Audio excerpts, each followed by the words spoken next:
This comes from Dave V. He's a big supporter of the show. He's always commenting. He was with us for all 16 hours of the draft on draft night. So, Dave, we appreciate all the comments you give us. Yes, and you gave us some homework to do on this one. Yeah, in a little insight on Dave for anybody who doesn't pay attention on YouTube. We don't always agree with Dave, but Dave doesn't always agree with us. But we keep it light, we keep it fun. We appreciate you watching the show.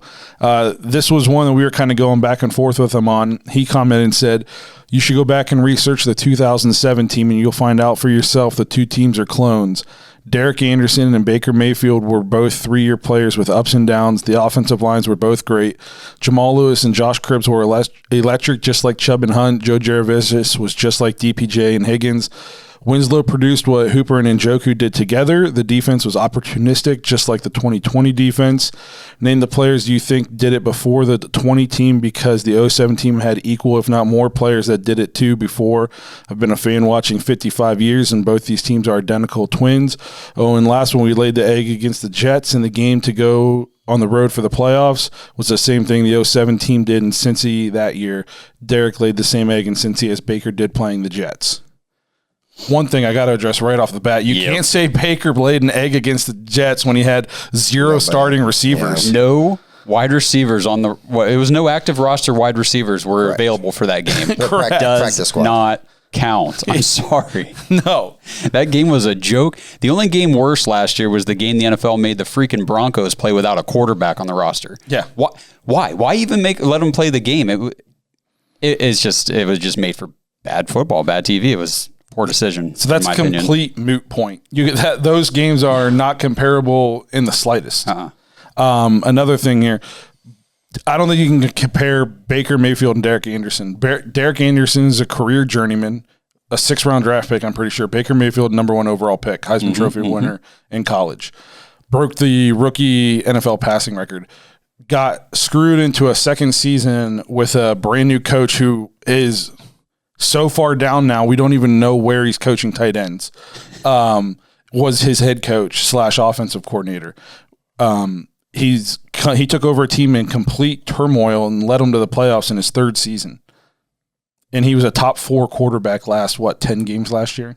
Not to mention, he led the Browns to their first playoff win against the Steelers of all teams right after they beat the Steelers to go to the playoffs. And also, if you watched, I remember the 07 team a lot. If you watched that team, you knew Derek Anderson wasn't good. Braylon Edwards and Kellen Winslow bailed him out so many times with amazing catches. It was the Joe Flacco thing. When Joe Flacco made a Super Bowl run, all he did was heave it up to Anquan Bolden. Anquan Bolden would make insane catches in traffic, and then Joe Flacco got a huge contract and has been awful ever since. It was the same thing. Derek Anderson could not hit a receiver in stride. If they were moving, he could not hit them straight. So that's what I was going to point out, because I kind of broke down some of the stats between the two teams and then these offensive players. So looking at Anderson versus Mayfield, Derek Anderson had a 56% completion percentage that season. Now, he had almost 3,800 yards. He threw 29 touchdowns, but he threw 19 picks. Baker had a 63% completion rate last year, almost 3,600 yards, 26 touchdowns, but only 8 picks. And he played 3 games in a tsunami. And I was at all those games. And a game without receivers. Got to remember, you might as well throw 4 games last year out for Baker.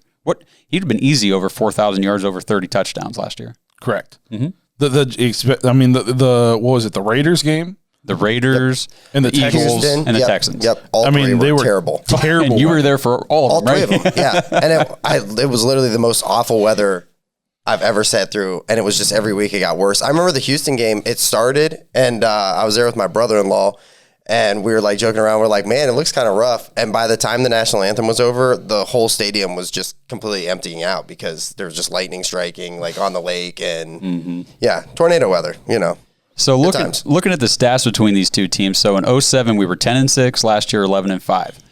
We scored in 07 402 points. We were 8th in the league. Last year 408, we were 14th. Points against in 07 382, we were 21st in the league. Last year 419, we were 21st in the league. So those, we were 21st.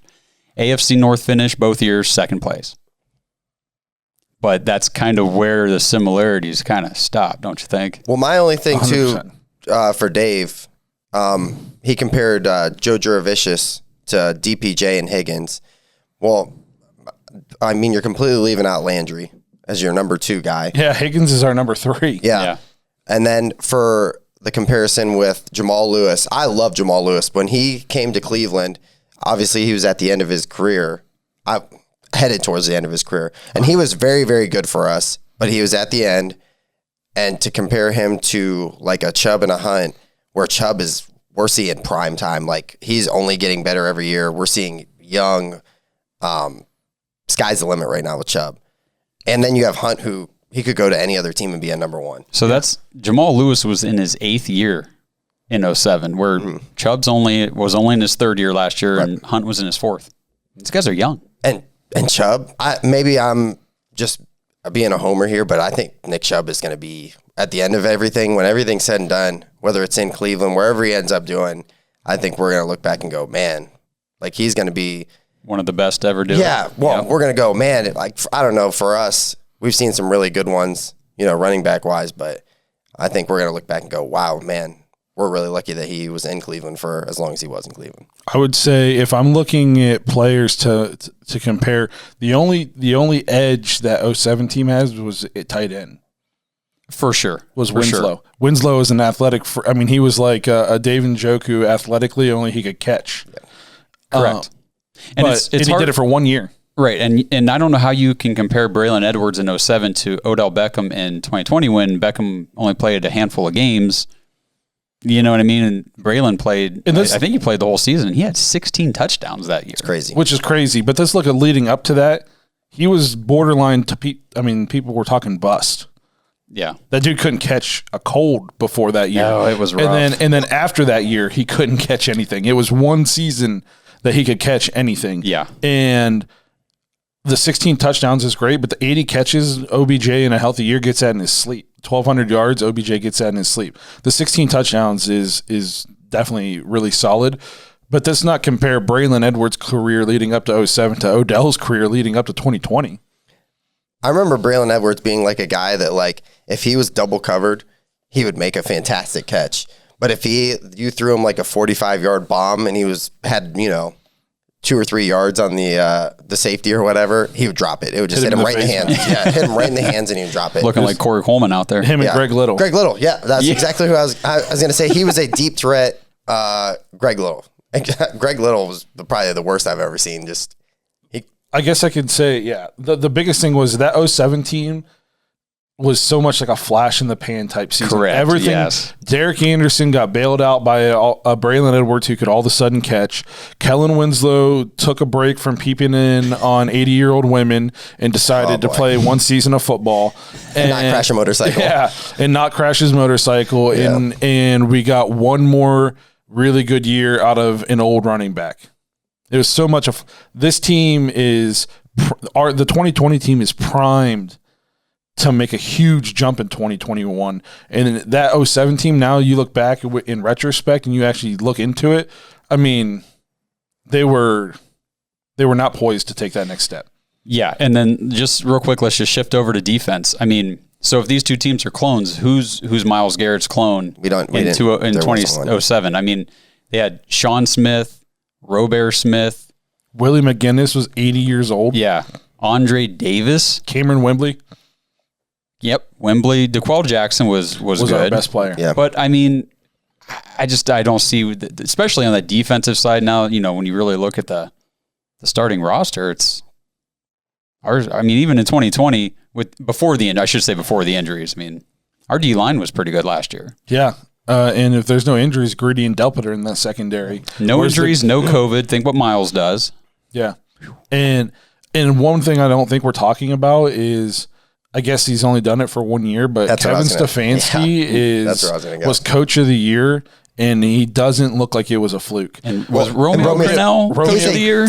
And he was a defensive guy. He was completely focused on defense. Yeah. And Romeo Crennel seems like the nicest guy in the world. Yeah. Like, I wish he could be my grandpa, but he is, and he's a great defensive coordinator. Yes. He is a terrible head coach. I remember I would get so mad watching him coach a game because they would literally jump off sides like 2 or 3 plays in a row, and they'd show him on the sidelines, and he would just be like, I'll have When this game at halftime, we're gonna go in there. And I'm sure he was giving the defense the business, but yeah. I'm going to go out on a limb and say a little bit of why Dave's seen similarities is just because he's been a fan for 55 years. And that was the last team that was any good. And he's been burnt, just like we've been burnt. And so he's trying not to get too high. Dave, we've given up. We're getting high. Yeah. Dave, I think about just when I'm 35 and I've been through some, like, just Cleveland sports, I go, oh my God, some of the moments, like, just throughout my life. So I can't even imagine being a fan for 55 years. Yeah. I just add 20 years of heartbreak and frustration. And there you go. The other thing, too, just with that is, if the Indianapolis goes out in 2007 and they just start Peyton Manning, we probably are in the playoffs. And who knows? We're talking about 2007 Super Bowl champion Cleveland Browns. I mean, that was the year we didn't make the playoffs at 10-6, and the Giants did. They beat the undefeated Patriots. Yeah. And I will say, as much as that was a flash in the pan, nobody wanted to play the Browns in that postseason. No. We were on fire at the end of the year. That's how much of a flash it was. Yeah. We were literally on fire. Yeah. And then it turned into a dumpster fire the next year. Yeah.